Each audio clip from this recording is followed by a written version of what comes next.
Alright, so we have a Skoda Karoq.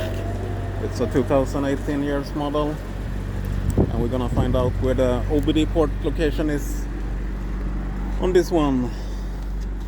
So let's step inside, and next to the pedals to the left we will soon see the OBD socket.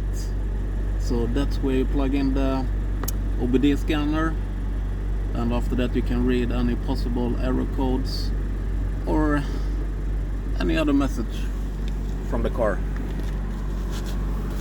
So if you thought this video was to any help to you, please like and subscribe, and we will produce more videos.